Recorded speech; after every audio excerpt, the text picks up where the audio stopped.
Hi, welcome to Beyond Politics. I'm Catherine Clark. Ontario NDP MP Brian Masse was born and raised in the Windsor area riding that he currently represents. He came to politics through a neighborhood issue that led to a stint on City Council and then to a run for federal office when Herb Gray retired. He's a father of 2 young kids. He is finishing his master's thesis, and he's also a goalie in his spare time here in Ottawa. Brian Masse joins me to talk all about his life beyond politics.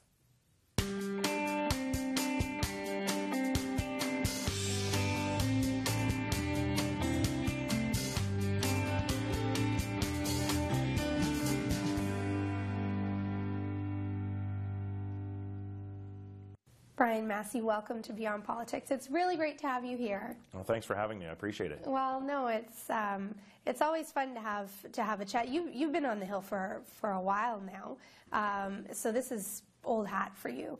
But you didn't have much of a political background before you got into politics. So I was wondering what made the decision right for you. What was it that got you involved? Well, my partner and I, we had bought a small house in a working class area in Windsor. It was our first house purchase.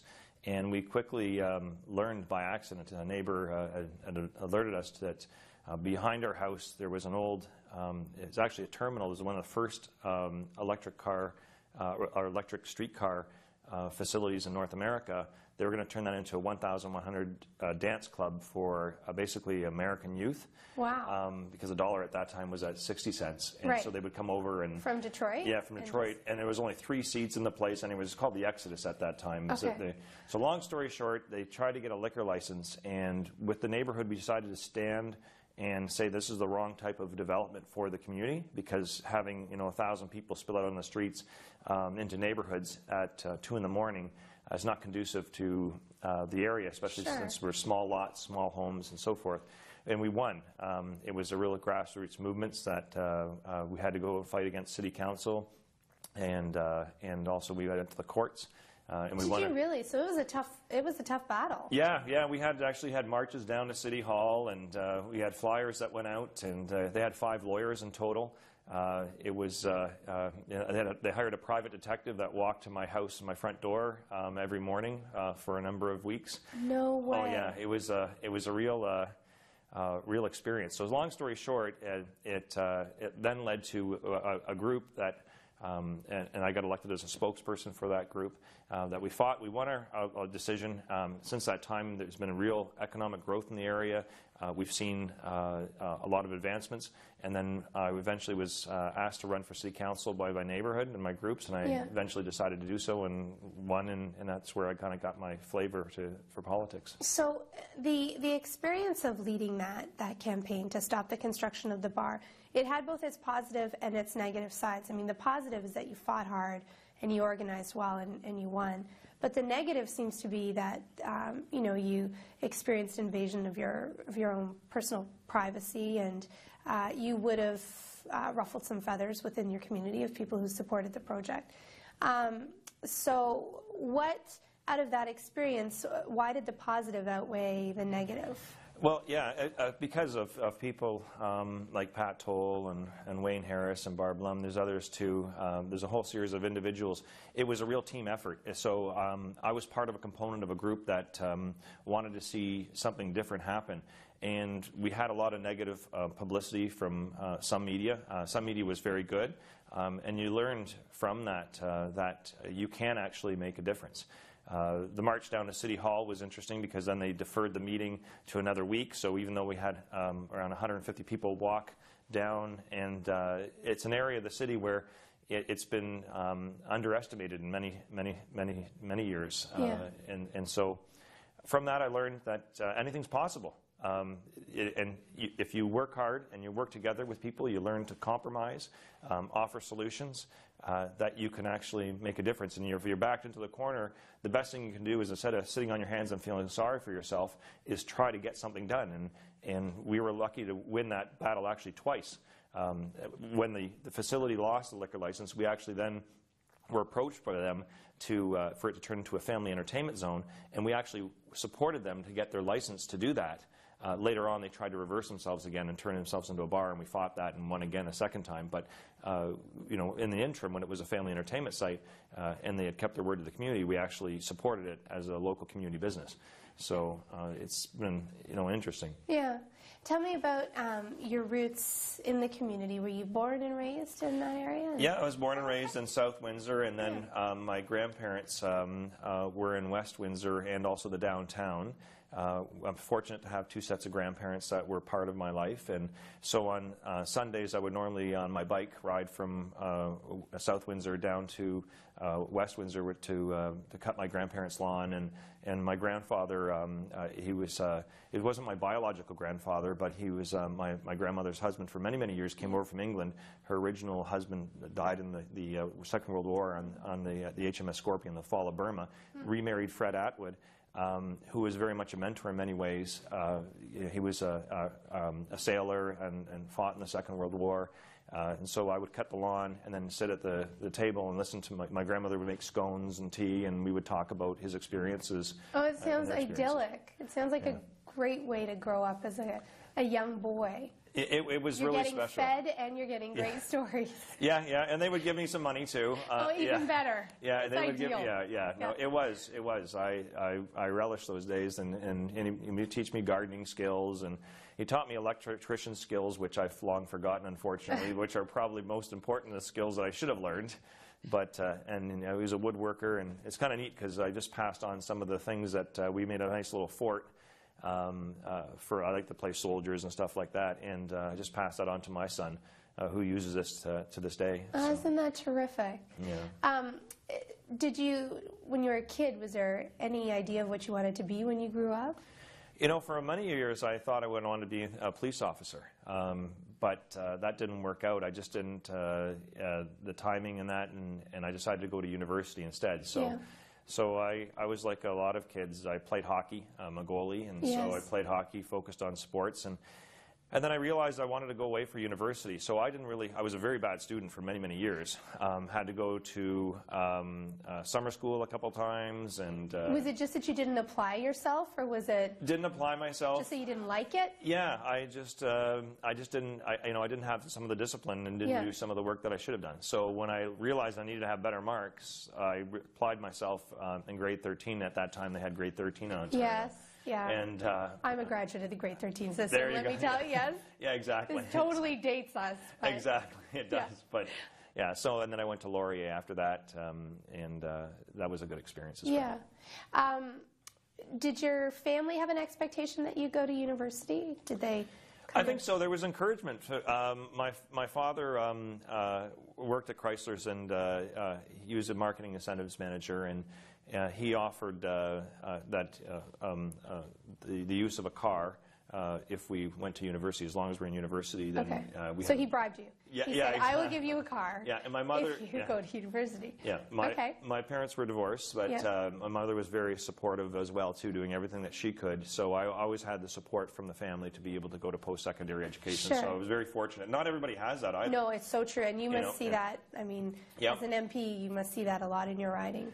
Absolutely, absolutely. So I was very much a benefactor of that. I left university with student loans, like a lot of people, but was able to pay them off over the years. But was very supported by my mother and my father to do that.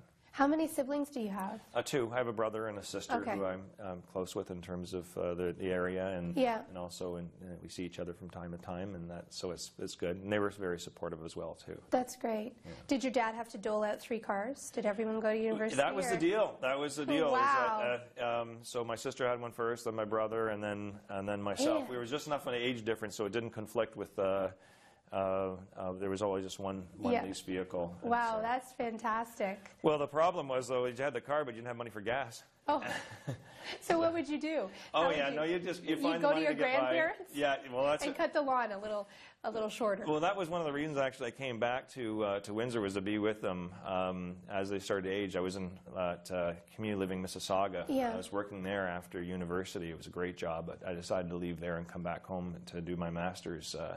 at the University of Windsor, which I haven't finished my thesis yet. Okay. What's your thesis? It's in sociology, but never ever stop university without finishing your thesis. That's because the one. You think you'll never get it done? It's hard to go back. Well, it's probably hard to go back at this stage in your life when you've got younger kids and you've got a fairly busy job that takes you away from home an awful lot. It's that, and it's a whole series of things, but that's okay. My advisor always tells me when I see him is that you're doing your thesis. Don't worry. Yeah, you'll complete it. I will. Don't you think? Yeah, absolutely. I've never not finished something, so at some point in time I'll get back. You know what'll happen is in about 40 years there'll be a picture of you on the front page of the newspaper about how you completed it and you were the oldest person in a class of 26-year-olds or something. Yeah. That's probably what it'll be. Yeah. Oh, so what was it like growing up then? You had your parents. Did they divorce early? I was young. And they were still involved in the life, and it was different at that time though because there's very few people that had divorced parents. Right. So I think that's one of the things that's opened me up to inclusion is seeing that the fact that you were seen as different. Were you really? I believe so. Yeah. I felt that way anyways. Sure. By other people or by other friends? Other friends and peers and adults and that, because it was a societal change. Now that's not uncommon. But it was back then, and it was nobody's fault. That's just the way it is. And, but it's a situation that you have to learn to deal with. Sure. But I think it's also led to many benefits, as well. I mean, it challenged me in different ways, and I'm fortunate to have very great supporting. My mother and my father and their partners have been terrific in terms of supporting my political career. I couldn't be here without them. They've been incredible assets in their families to our overall family, and also too is being an elected representative, and those support systems are really important. I really hope they live in your riding so that they can vote for you. Well, it's funny. They don't. Some of them do. I know. It's funny. My mother and my father both have resided just outside in Joe Comartin's riding. Okay. So at least. Yeah. And Joe and I are very close. We're very good friends, and So there's been a lot of benefits that way too. Sure. Was it Joe Comartin who spoke to you first about getting federally active? Well, I got it. He was one of the first. I got a letter from the Riding Association. I was sitting on City Council at that time, and they were seeking for a member somebody to run. And then so I thought about it with my partner Terry, and then Joe reached out to me after I contacted back the Riding Association. I was very upset about the border crossing situation in Windsor. We needed a new one, and there was no discussion about that. And the auto industry and the environment. As a city councillor, it was very much going to be a Liberal coronation. Mr. Herb Gray, a really nice gentleman. Yeah, long time. 39 years on the Hill, retired. And I thought, boy, the community needs a debate about these issues. So did you get in to have the debate? Or did you get in it because you thought you... I got in to win.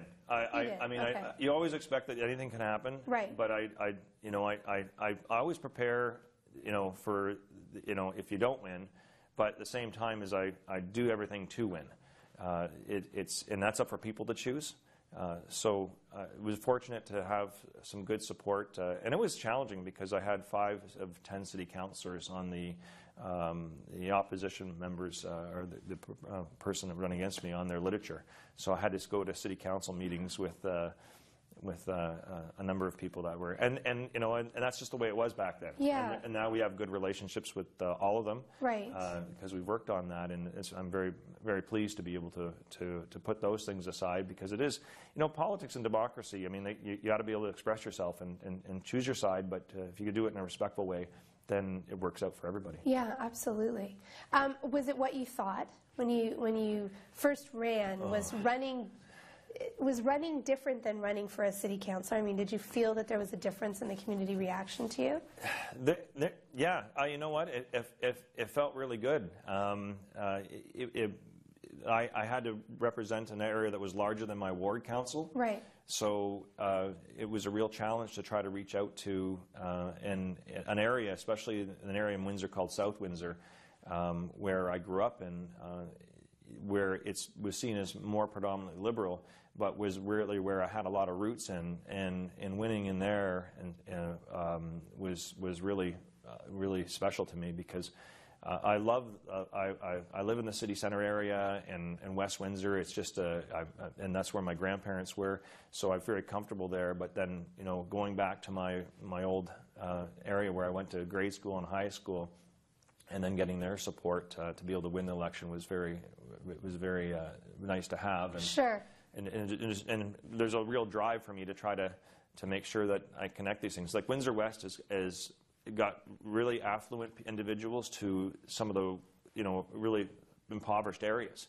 And it's also one of the most racially and ethnically diverse areas of Canada. Wow. So it's very special to represent those individuals, and I'm very grateful for it every day. When you were running, did you run into any of your old high school teachers who said, you never applied yourself in my class? Why should I vote for you? You know what? I run into a number of them. One of them, Harold Crawford in particular, but he didn't say that. It was very supportive. Oh, that's good. And there was others too. Yes. You know what? I've always just joked saying that you know, I'm proof that democracy is fragile. You know, but it really does mean that anything can happen. I mean, I point out to people that when I was growing up, I had to go to special reading classes. When I was in grade school, I had to go to summer school a couple of times because my math, I didn't apply myself, and I did really well when I went to it. And at university, I was able to get through there, and I really point that out when I go to high schools and I go to grade schools and stuff like that. Anything's possible, and that's what we need to maintain in our democracy to the day, is that anybody should be able to get elected to the House of Commons. When we first ran for City Council, our first fundraisers was a garage sale for my neighborhood. My neighbors kept all their stuff and had one massive garage sale and car wash and a pizza party. In order to raise money? Yeah. That's so nice. Yeah. Well, it shows you that, you know, it's not always big money. Right. At the end of the day, that and later on, I've now been supported by all kinds of individuals, and I love the fact that we have a union city. I know that there's a lot of negativity sometimes pushed on that, but I mean, they give so much to the United Way and to a whole series of different organizations that don't get the attention. I love those battles because there's a lot of giving there. Sure. You said when we ran for City Council, is this because your spouse, your partner, plays a significant role in the whole endeavor? It's that, and it's Terry is critically important to. I mean, she's having to raise 2 children when I'm not there, and we had one, you know, no children at the time I ran for City Council, but when I ran for MP, we had Alexandria was born.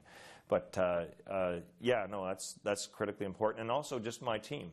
We always, even to this day, it's not about me; it's about my office and the staff that I have are amazing. I easily have the best staff on the Hill in the constituency. I would argue it's, and I'm really proud of the fact that even when I wasn't working on the Hill, anybody that's left me in terms of when I've been managing has gone on to something better as opposed to leaving. That's nice. Yeah, yeah. And so we try to provide a good working environment.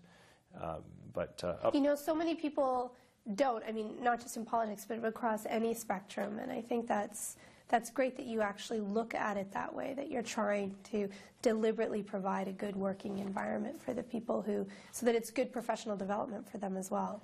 Well, and trust, and you know, a lot of my staff have better educations than myself. So, you know, you need to listen, and same with the people in my riding association and my election team and all that. I mean, that's why it's always a we, because it really takes that type of a team effort to get things done, and it's a funner environment to work in every day. How did you meet Terry? At university. She was doing her university degree as well. which she actually finished her thesis and has 2 master's degrees. But Does she really? Yeah, yeah. And wow. I was sitting in the hall, and I think she felt sorry for you. Yeah, yeah, exactly. So did she offer to tutor you? Pretty much so. Really? We had the same advisor, but okay. yeah, basically that was it. I had moved back to Windsor to go to finish my master's. And right. my grandfather and grandmother were getting on, and so I wanted to spend more time with them. Yeah. And that was the reason I came back from Mississauga. Yeah. What is it like for you? You've talked about the fact that she is raising the 2 kids while you are going back and forth to Ottawa. What is it like for you with kids who are there? You said they're 11 and 8. Yes. Yeah. To be leaving them for weeks at a time. You're back, I assume, most weekends and breaks in summer, but otherwise you're here. Yeah. Essentially, what I do is I leave on Sunday night and I go back Thursday night. Okay. So and then every day I talk to the kids on the phone. It's tough sometimes, but what I remember though is that some of the workers in Windsor, they work midnights. Right. And so they might actually be at home with their kids, but they don't see them right. because they're working in the factory. So sure. I represent people that have the same dilemma that I do. They happen to be in the city, and some also are now having to commute to get work. So they're out to Alberta and other places. So I'm part of the whole challenge in Windsor is to balance out all those things with family life. So to me, it's you go through that struggle as an individual, but yeah, I do so representing people that have the same quandary in many respects, and that's why I really respect the people of my riding, because they really face a lot of challenges in terms of work and employment right now. At the same time, they're also very giving individuals. Right. When you're here in Ottawa, is it all politics all the time for you, or do you... No. We played hockey last night. The NDP, with our staff and our Do you play members. Just the NDP, or do you play against other teams? We'll play other teams. We just started this last year. Right. Glenn Thibault, member from Sudbury, is spearheaded our group to get together and do this. So nice. And I went back to playing net. I hadn't played since 1991. Really? Yeah, yeah. What were you? You hadn't played at all, or you were playing another position? I played out a little bit, once or two or three times, but I hadn't been playing much at all. So I went over the summer and last summer and got goalie equipment, and we. Okay. I thought I saw a really cool helmet. Yeah, that's done from Dan Lassard from Rembrandt's. This is an interesting story. I'll be real quick with it, but he was an auto worker from General Motors, laid off. And the union fought for his severance, and he used that to start up tattooing and graphic arts stuff. And he basically asked a number of times for a helmet to come in from one of the companies. And they finally gave him one. He painted it and sent it back. And long story short, he's done them for Team Canada, Curtis Joseph, a whole series of NHLers. And wow. My neighbor at that time was his friend. And hooked us up because I had the helmet, and so he painted it for me. No kidding. What's on your helmet? I've got Jack Layton and Tommy Douglas, an auto, Canada, and the NDP Superman logo that Glenn's friend did in Sudbury. And what was really neat about the thing is I took it to Dan and I said, here's the NDP Superman logo that's going to be on our shirts. Can you put that on, and then you decide what else you want to do. And he came up with all the rest. Yeah, he came No kidding. It was awesome. I was scared of it. I was thinking, oh my goodness, what happens if it comes back? And it's but it's absolutely gorgeous, and it's a real great Canadian success story because you made something of a bad situation. Yeah, and he's just a nice person. Do you wear it? Yep. You wear it, so you can actually wear the helmet. It's not like something you keep in a cabinet. I wear it. Dan's told me that if it gets scuffed up or whatever, that to bring it back. Oh, good. But yeah, that's good. Yeah, so it's because it really is a piece of art. Yeah. Right? Yeah. So it's fun. I mean, we get a chance to get out on the ice, and we actually have some of the Liberals play with us as well too. Okay. So there's a chance to be the nonpartisan part of politics. Right. That I think is very healthy in a lot of environments. Absolutely, and I think a lot of Canadians don't necessarily know that there is a nonpartisan element to Ottawa. Yeah, well, there needs to be. I think it's getting more of that right now, unfortunately, with this current administration, that we're seeing less of that. That's just my personal reflection over the years, and House of Commons question period, I find, is different in the last couple of years than many years before. But there still is those elements out there where, you know, and from all parties too, there still is those things. It's being more challenged right now because of the types of ways that we're running, the government's being run. Right. But there are those moments where, and those times, and I'm still doing it, where you can work with other members from all the different parties, and that just makes it fun. I mean, I learned that in City Council, you're one vote of 10, so if you want anything passed, you need to have 6 votes. So. Right. When we were especially a minority parliament, and even before that as a New Democrat, when there was only 14 of us, if I wanted to get anything passed, you need to work with other people, and you should want to do that. I mean, that's really, I mean, at the end of the day, our country should be about, you know, we can have our debates, have our differences, and all those things, but really, we really are on the same team. That's the way that I approach it, and I think that we need to refocus that, because I think that right now we're getting a little bit too divisive in that nobody owns Canada, it's all of ours. Talk to me about what it's been like, because you have been here for several years, to be in opposition now. You have opposition status versus being a much smaller caucus. Mm-hmm. It's crazy. Sven Robinson was on the Hill this weekend. He came in, and we were talking just yesterday at the caucus about how when we first got here, or if I first got here, we would ask a question at one committee and then run to another committee to ask questions there without hearing the testimony because you were at the other committee. Just trying to get to be everywhere. Then you'd go back to the other committee to get your second round in, and now it's totally different, where we actually have staff support, less committee work in terms of like doing 2 at the same time is not happening. It's totally different, and different set of responsibilities. We get a chance to do more deeper work on certain things, and we have a number of wonderful new caucus members that are really skilled and are good people. So it's exciting. It's been interesting. You know, it was a real transition with the loss of Jack. Yeah, it must have been. You know, I still miss him to this day. He was more of a friend than a leader to me. Yeah. And Tom's doing a great job, and we're excited about what we can do as a group. But it's a real transition from you know, a small party when there was just the 14 of us to now. What was it like for you, given the fact that you, and I mean this in the nicest possible way, you were kind of an elder in the party, yeah. And now looking at some of your colleagues, you must really feel like an elder in the party, but because I feel like an elder interviewing some of them. So you are in opposition, you have the experience, and now you have all these young people who are working alongside you as well as members of Parliament. Has that changed your role? Yeah. Oh, yeah, definitely. And it took me a while even to realize that. It's you know, you go from you know, having and wanting to do everything, then all of a sudden you realize that there's other people there with some great skill sets that you need to share, and you need to, you know, and you have to accept that there's a change of responsibilities. And so for them learning to become MPs at the same time, and it took me a while to realize this, I need to learn to be a different MP because we have so many different people. And we have more resources. So it's been a real challenge in that respect, even for existing MPs, because we're in a different role than before. So, but I mean, it's exciting. I mean, there's some really nice people, and there's some really intelligent people that we have, some people that have some different set of ideas and come from different regions that we never actually had representation before. Sure. So you're getting to learn some of those things, and I've enjoyed working with them on a number of different projects and challenges. Yeah.